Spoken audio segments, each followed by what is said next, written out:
Everybody, so this is what Deku was Werewolf Part 2. Now, this what if is going to be really good. So let's get into it. And I am going to use the disclaimer. Until I start a new what if, I'm going to get all of my other what ifs to Part 4, and then I'll start a new what if. Each time I get all my what ifs to the Part 4, I'll start a new what if, and that's how I'm going to do my what if cycles. So, let's get into it. Let's go. So this is what if Deku was a werewolf part 2. Now, I last left off where Deku went back home when he was walking back home after the quirk assessments at his first day of school. Deku was walking home and he heard pretty much a twig break behind him. Deku looked behind himself and he saw something that he never saw before. Deku saw another werewolf. Deku saw its eyes, and it wasn't his eyes or his father's eyes. Deku was confused and thought to himself that as another werewolf in Japan. The werewolf lunged towards Deku, and Deku transformed, defending the werewolf away from him. Deku started going back and forth, punching and kicking, going crazy. Eventually, the other wolf got the upper hand because this wolf was older than Deku. And kind of, you know how vampires, when they're older, they're stronger than new vampires? Pretty much, if you're an older werewolf, you're stronger than a younger werewolf. So Deku was being tackled down, being scratched, cut, even impaled with the werewolf's claws into Deku's stomach. Deku was being stabbed and stabbed over and over again until Deku's father heard him. Deku's father is older, meaning that Deku's father has more powerful hearing than Deku. Deku's father lunged over there all on the older wolf, slicing his hand off of his body. The wolf cried out in pain and ran off. Deku's father grabbed Deku and took him back home and gave Deku a little bit of a potion that would make a werewolf's healing a lot faster. Not like superhuman healing, but like a lot faster so Deku could heal in seconds. So Deku was told by his father that pretty much is other werewolves in the world. Most werewolves get turned, but the most powerful werewolves are the ones that are born with the curse. And Deku says, so I thought werewolf gene was, a blessing, not a curse. Deku's father says, you haven't had your second transformation. Without me, you didn't feel that much pain. But the next full moon, you'll feel like your bones will be breaking, popping, dislocating. You'll feel like your blood is stopping. You'll feel like it's battery acid flowing through your veins. So for you, dampen that pain, you're gonna be drinking some Wolfsbane. Wolfsbane, basically, it's like drinking battery acid, Deku. Deku's father, and the next night is gonna be a full moon, but that night, Deku is in his room thinking about how painful it's gonna be for my bones to be cracked and bent and all that other stuff. Deku's scared that what he's gonna feel, what he's going to become, because Deku's father says, on the second full moon of a wolf's power, that wolf will become a monster. Deku did ask his dad later on because Deku did transform on a full moon millions of times without feeling that much pain. But Deku's father says that you haven't unlocked your true potential yet, son. Each werewolf has to go through a transformation that hurts their body to the certain extent that they might even pass out and die. But you'll feel everything, Deku. That's the curse of a werewolf that's born with the curse. Werewolf that's turned is semi-transformed. But a werewolf that is born with it is forever cursed to feel the pain once they're ready. So Deku is confused and scared and just all around terrified of what he's gonna feel that much pain, and now he's not even gonna be blacked out for it. Deku's gonna have to feel all of it to complete his transformation. And Deku is confused and says, would I transform the same form that I have? And Deku's father says, no, you're transformed into a more wolf-like creature than human-like. You'll become a true monster. Deku says, what do you mean? Deku's father says you'll transform into pretty much just a wolf as big as a freaking truck. He pretty much will be like a giant wolf, like the werewolves in Twilight. So Deku was confused, but he did go through, and his father did tell him all the procedures that he's gonna have to go through for the rest of his life after the next full moon. The next day, Deku goes back to school, really nervous because this day, the night of that day, is gonna be his most painful night of his life. Deku walked in class and pretty much was in class working out, just stretching. Deku eventually, after that day, near their hero course, All Might walked in all, muscling stuff, and pretty much explains to the class that they're doing quirk combat training, and they go outside. Bakugo is pumped for this to beat Deku's butt, but Deku, he's really pumped for this, he just wants to get it over with. And Deku is a lot more, angrier, because he just wants to get this over with, and Bakugo is going to give him a hard time, so just in store for that. So Deku, everybody go out, and everybody gets handed their hero costumes. Deku's hero costume is a little bit different. Deku's hero costume is basically just this. Oh, sorry, guys. So yeah, Deku's hero costume is this, and the tail's not there, but everything else is this. Deku's hero costume is exactly like this. Everybody comments Deku on his hero costume, but Deku's hero costume is mostly based on, and Deku is footless, so those boots right there aren't there, and it's cut short right here, like right at the top of the boots. The pants are cut short there, so you can only see Deku's feet all the way down to the bottom of his calves.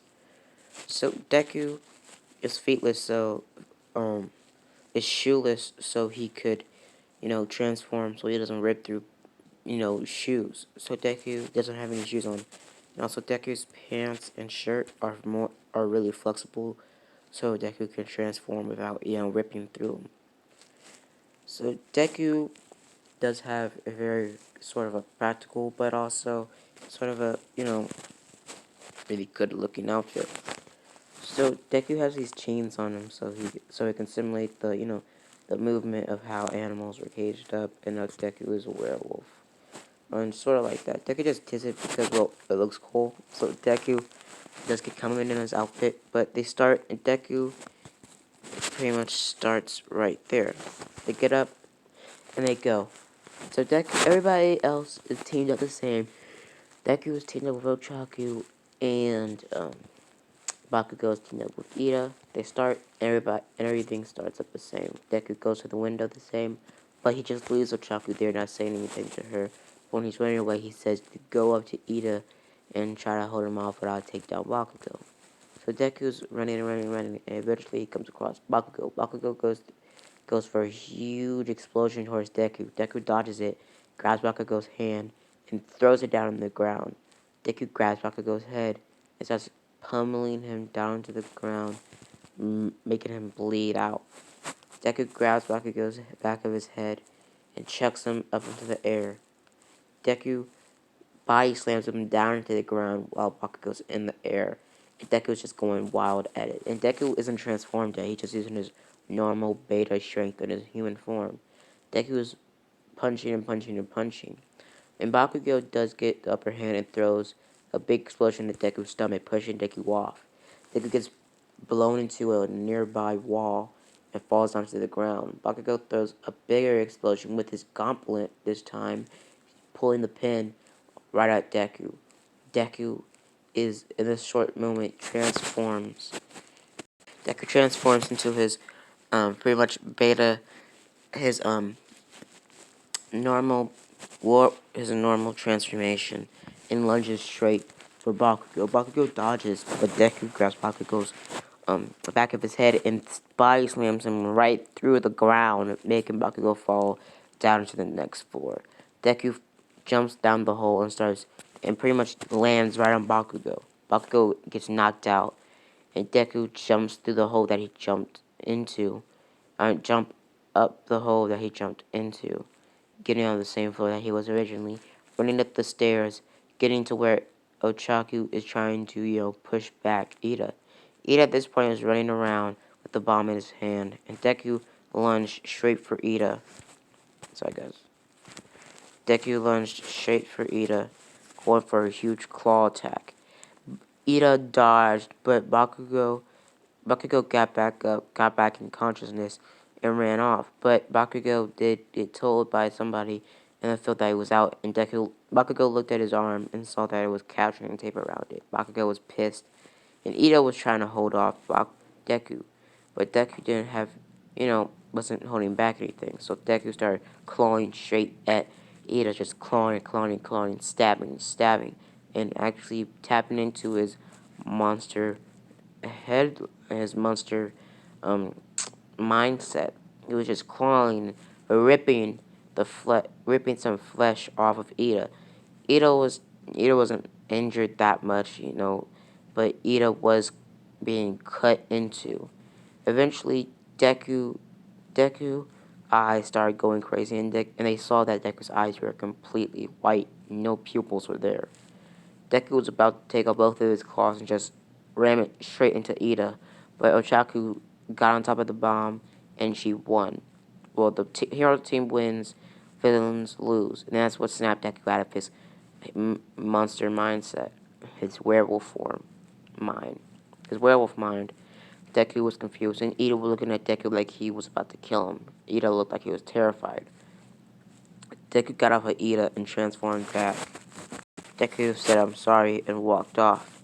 Everybody else was looking at Deku like he just killed somebody, or he was about to kill somebody, that he basically was about to kill somebody. And Aizawa walked up to Deku and said, "Are you okay, son?" Deku says, "I'm good." And All Might comes up to Deku and says, "Are you sure?" Deku says, "I'm fine." And his eyes get a little bit, and his eyes start going a lot wider, and his canine teeth start growing bigger. Deku knows this is happening and covers up his mouth and walks off. After that, Deku goes back home, and his dad is waiting there with a bag of chains. Deku puts a bunch of chains around Deku's waist, arms, and ankles, and Deku's father ties all the chains at different places so Deku won't be able to, rip out of the places. So Deku transforms that night for about 3 hours, and Deku's father is looking at him just in pain. Deku's father does have control over it. Deku's father does have control over it because Deku's father is watching this, because he's watching this on the cameras, because they recorded their transformations. Deku's father is transforming with Deku, but Deku's father isn't transforming as painfully as Deku, because Deku's father is a lot older than Deku, and he is more, compassionate with this. So Deku's father is in his wolf form already, just looking at Deku transforming. Deku's Deku's bones are breaking, and his spine is popping out of his body. And Deku's mouth starts elongating into a snout. Deku starts growing ears and a tail, and Deku is just screaming in pain. This goes on for about, 3 hours, and eventually Deku transforms. He transforms into this wolf. For comparison, there's Todoroki right next to that wolf, and that is a huge-ass wolf. So, yep, Deku transformed into this giant behemoth of an animal. Deku's father is the same height as Deku and the same width as Deku, but a lot stronger, though. Deku is trying to break out of his chains, but he can't, and the night passes, and Deku transforms back. Deku's father shows them the recording. They watch the recording, they see Deku yelling out of pain, and they see that Deku transforms into something completely different from himself. Deku is confused, but also he says, "How long is this going to take until I can be used to it?" Deku's father says about a month, maybe even a year if you're not that strong. Deku says, "I want to be strong, Dad. Teach me." And I'm going to leave it off here. See you guys later. Bye. So, as a disclaimer, my next what if is going to be what if Deku.